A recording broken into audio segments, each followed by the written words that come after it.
This is Max Shears for Pro Boxing Fans. I'm delighted to be joined today by Darren Barker. First of all, how are we doing? I'm very well. I'm always happy to be in Birmingham.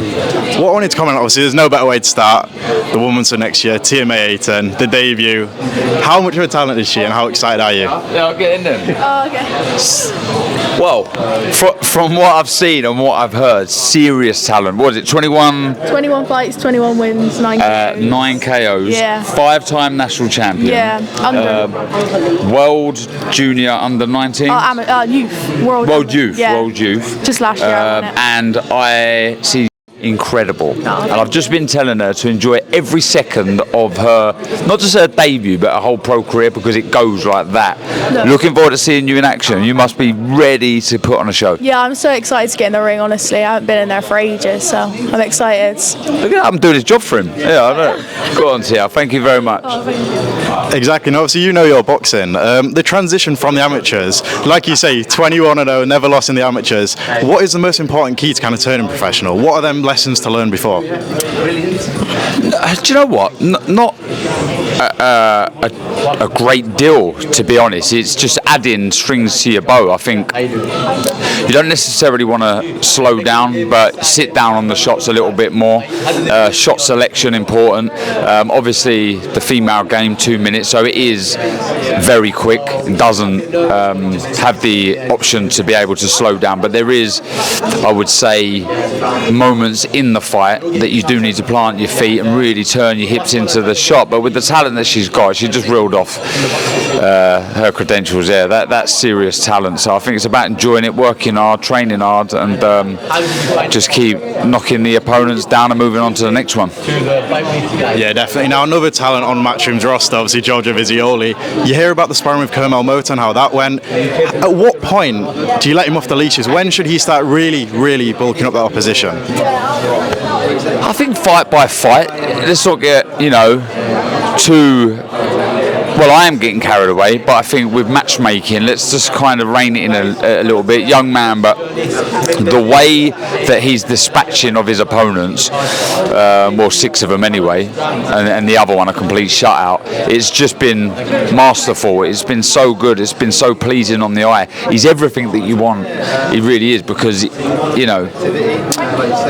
I think his profile is going to grow, and rightly so, through performances that he puts in the ring. And I think sometimes it's very difficult for these young fighters to feel that they've got to, be screaming and shouting, insulting people. Well, he's turning heads. He's putting bums on seats by his performances, the way he's destroying his opponent. So look, I think step by step, increase it slowly, but I don't think he's far off potentially. I mean, even by the end of the year, fighting for, if they're going to go down this route, maybe a Southern Area title or something like that. Do you know what I mean? Because he's that good. But we say this time and time again, once you get to a level, you can't then step back down, and that's the important thing to bear in mind.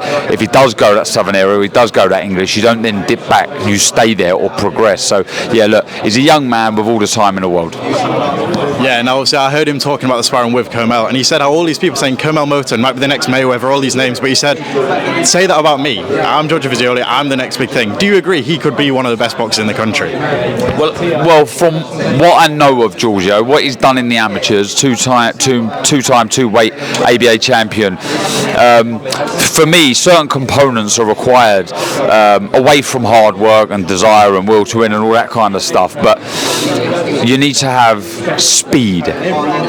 You've got to be rapid with hands and feet. You've got to have your boxing brain, which he obviously does, coming from the famous Repton Amateur Boxing Club like I did. He's obviously got that in abundance, and he's a vicious, aggressive counterpuncher. So with his desire, his hard work, and the team that he's got around him, there's no reason why he can't be a real star. He's a fast, rapid, future star, that's for sure. Yeah, now on the talk of prospects, I have to ask, August 16, Dillian Whyte, Moses Itauma.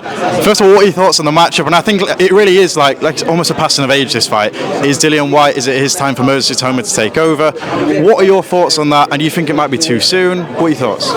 Well, yeah, I mean, perfect segue going from Georgia, who's a star, to Moses Itauma, who looks like he's going to be the future of the heavyweight division. I think it's very good matchmaking. It's a fight that will grab the attention of the viewer because of the reputation and the past performances that Dillian Whyte's put in, and yes, he is past his best. There's no make no bones about that. I think Dillian Whyte will be the first to admit that, but he's still a danger man. He still has the opportunity to be able to try an old man, Moses Itauma, but I just think Moses can go all the way. The only box that's left to be ticked for him is his chin.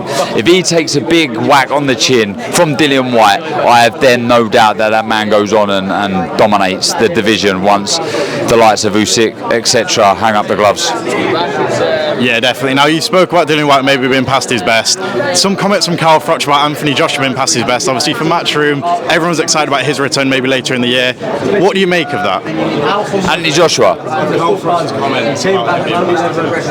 Yeah, but nobody eventually you will leave your prime. That goes for every single person who's ever laced up the gloves. Mayweather, 50-0. There was a prime Mayweather, albeit he, stayed unbeaten, same as Kawasaki.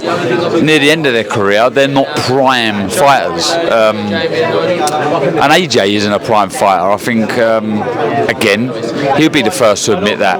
But he's still a top drawer. He's still a top fighter. And if he's hungry and he's still ambitious about achieving something in the sport, then good luck to him. Do you know what I mean? He's paved the way for so many fighters in this game, and if he wants to carry on, he wants to continue to fight and put bums on seats, which he will, then good luck to him.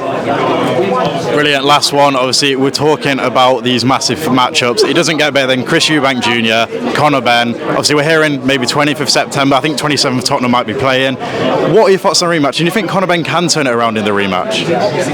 I mean, it was a close fight, wasn't it, the first one? So if he can make some finer adjustments, and then you've always got to look at your opponent as well. If Chris Eubank underperforms, then he's got a hell of a chance. He's got a hell of a chance regardless. I mean, I'm intrigued to see what happens. Will it be the same setup as before with weight, rehydration clauses, etc.? But look, the first fight was brilliant. The backstory's there, and I think after what we see